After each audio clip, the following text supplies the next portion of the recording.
이제 가장 잔혹했던 것이 이제 그 2004년 1월부터 발생한 정남규 연쇄살인 사건이었습니다. 아, 그 이수정 교수님도 그 얘기를 네, 해주세요.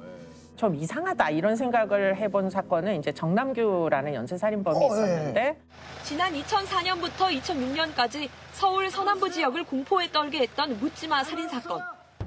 길 가던 어린아이나 집에 있던 부녀자를 성폭행하고 둔기로 내려치는 잔인한 수법으로 2년 동안 무려 13명이 살해됐고 20명이 중상을 입었습니다. 검찰에서 제가 한번 만난 적이 있어요. 면담을 했는데 지금도 기억나는 게 유영철보다 많이 죽이는 게 내 목표였는데 하고 굉장히 아쉬워하더라고요. 정남규는 유영철과 함께 범행 순간에 느끼는 쾌감을 위해 살인을 저질렀고 교도소 밖으로 나가면 다시 살인을 저지를 것이라고 말해 사람들을 놀라게 했습니다. 그 범죄자는 제가 정말 만난 1000명의 범죄자 중에 가장 잔혹했어요. 심지어 그 집에 압수수색을 갔었는데 제가 어디 인터뷰해 놓은 사진을 스크랩을 해서 갖고 있더라고요. 그래서 그걸 제가 제 손으로 압수해 봤어요. 야, 이 범죄자들도 자기를 추적하는 사람을 보고 있구나. 섬뜩하지 않으셨어요? 아니, 이거 어떠셨어요? 너무 반가웠지요. 반가웠어요? 실제 일어나는구나, 이런 일이. 아니, 저희 같으면 그 정남규라고 하는 살인마가 예의주시하고 있다는 건데. 아, 그럼 정말 반갑죠. 그러니까 경찰을 했지요. 그러니까 경찰을. 근데 나중에 이제 체포돼서 분석을 하다 보니까 정남규 같은 경우는 어떻게든 피해자를 고통스럽게 만드는 것이 목표이기 때문에 노상에서 늦게 귀가하는 여성들을 공격을 했는데 정말 특이한 거는 단 한 건도 뒤에서 피해자를 공격한 게 없어요. 전부 돌려 세워서 앞을 공격을 했어요. 이거는 범죄자들의 일반적인 어떤 상식에서 다 벗어나는 행위입니다. 왜? 몰래 따라가서 빨리 공격하고 피해자가 쓰러지면 도망가는 것이 범인의 기본적인 심리인데 돌려 세워서 자기가 얼굴을 보고 또 가로등 불빛 밑에서 계속 피해자를 공격해요. 그 피해자의 어떤 그 고통과 아픔과 이걸 통해서 자기의 어떤 심리적 만족감을 추구하는 정말 잔혹한 그 동기를 갖고 있었기 때문에 피해자를 물색하지 못하는 날, 그러니까 살인을 저지르러 나왔지만 실패한 날이 있었어요. 그럼 어떻게 했느냐라고 했더니 예전에 살인을 저지른 곳에 가서 내가 서 있어 봤다. 너무 내가 행복했다. 이렇게 그 살인을 추억하는 정말 잔혹성이 가장 높았었고 일말의 반성이 없습니다. 결국은 이제 교도소 안에서 극단적인 선택을 하고 이제 말았는데 저한테도 편지를 많이 보냈었거든요. 그 편지를 보면 내가 이렇게 잡혀와가지고 더 이상 사람들을 살해하지 못하니 너무 답답하다. 그러니 사형 집행을 하든지 아니면 나를 좀 내보내달라. 사람을 죽이고 싶어서 나 견디지 못하겠다. 이런 편지를 계속 보냈었어요. 그래서 이제 결국은 자기가 선택을 했는데 저는 그게 극단적 선택을 한 게 아니고 자기가 결국은 자신을 살해한 살인의 마지막이다. 이렇게 생각을 합니다. 스스로가. 스스로. 살인의 끝은 결국 자기였다. 이렇게 생각을 합니다. 아, 참 좀. 예. 참. 아니 정남규와의 면담을 통해서 미제 사건을 또 해결하신 게 있다고. 아, 네. 사건이 이제 2004년에 발생하기 훨씬 전에 초등학교 이제 5학년, 6학년 학생들이 산에서 사망한 채 발견된 사건이 있었습니다. 미제 사건으로 남아 있었던 거고요. 근데 저는 그 수법이 굉장히 특이했습니다. 그 아이들을 제압한 수법이. 그래서 제가 왜 이런 방법으로 피해자들을 공격을 했는지를 이해하기 위해서 쓰던 컴퓨터 바탕화면에 시신 장면을 올려놓고 한 6개월을 매일 봤어요. 매일.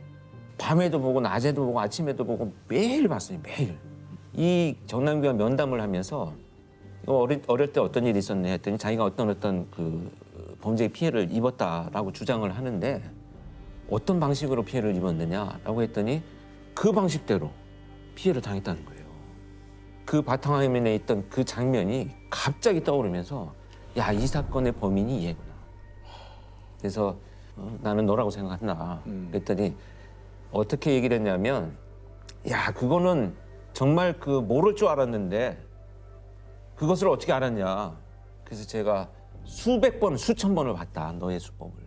그러니 내가 너를 모를 수 있겠느냐. 범죄자와 면담을 하다 보면은 지금 얘기를 들으면서도 너무 화가 나거든요. 이게 아마 그렇죠.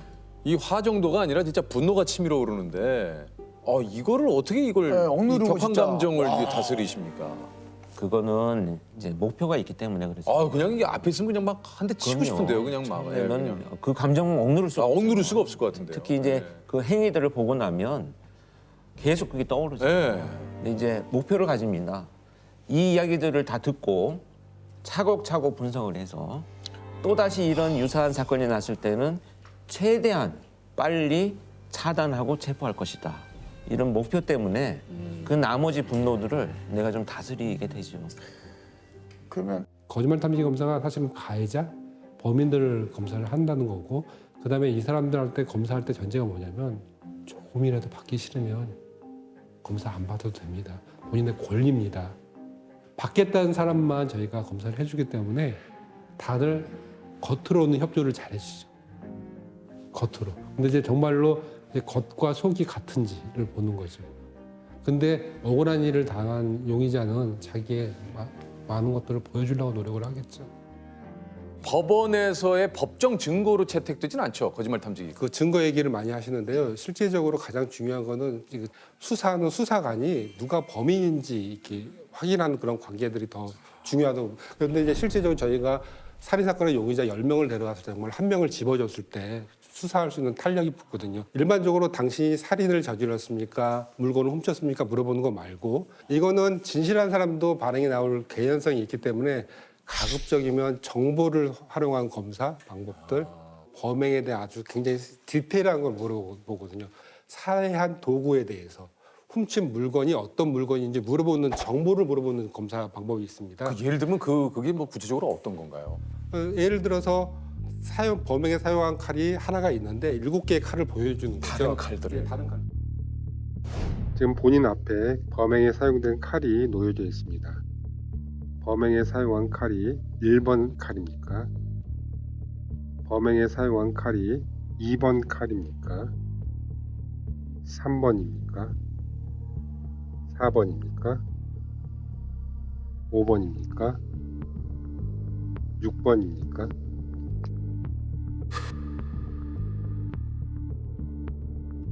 근데 이제 하나의 칼에서만 나오는 겁니다.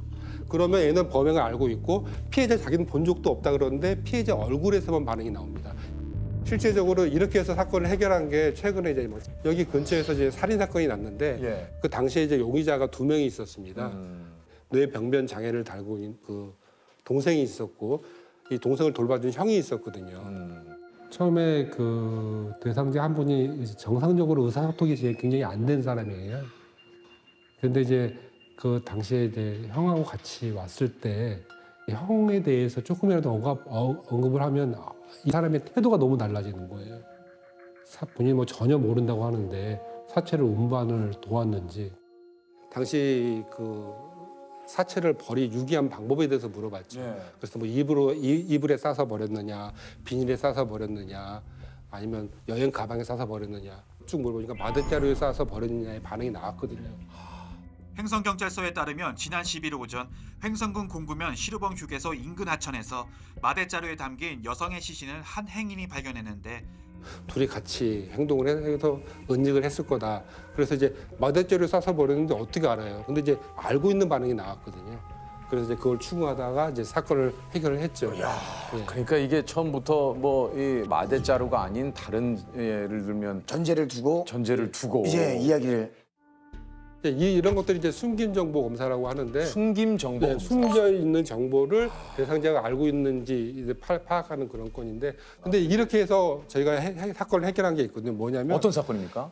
그 우편 집중국에서 보면 물건이 도난이 당했는데 그 하나의 작은 박스에다가 상품권 1억씩 그 주유 상품권이었고요. 10만 원권이 들어있는 거였거든요. 근데 이제 7개를 보냈는데 그중에 1개가 없어졌는데 누가 와서 꺼내 가는 것 같아요. 이제 경찰관이 그 얘기를 아무 얘기도 않고 그 현장에 찍힌 용의자를 데려왔습니다. 경찰관이 용의자한테 그 사건에 대한 얘기를 하면 안 됩니다.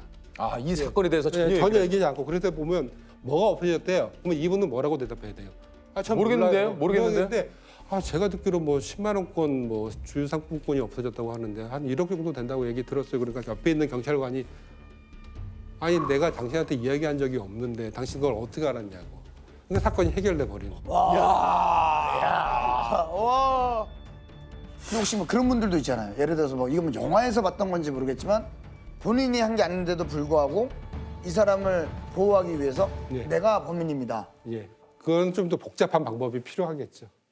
그 의붓 아버지가 그 아파트에서 살해가 됐습니다. 그러면 이제 실제적으로 이제 엄마하고 아들하고 이제 의붓 아버지하고 있었는데 칼에 왜 찔러 죽였냐라고 이제 엄마를 물어보니까 본인이 피해자가 술을 먹고 들어와가지고 자해를 하더라 이렇게 돼 있었거든요. 그러면 저희가 이제 거짓말 탐지 검사를 물어봤죠. 거기에 있는 살아있는 사람이 이제 아들하고 어머니입니까? 엄마가 있으니까 칼을 그 피해자에 찌른 사람이 그 아버지 본인이냐 어머니냐 아니면 아들이냐 이렇게 계속 물어봤죠. 근데 정확하게 그게 특정하게 어머니를 같이 가리키고 있는 거죠. 그리고 끝나고 나서 그 내용은 그 아들로부터 이야기도 들었습니다. 야, 이런 것도 수사 기법이군요. 예, 그런 네. 것들이 다 이제 복합적으로 되는 거지.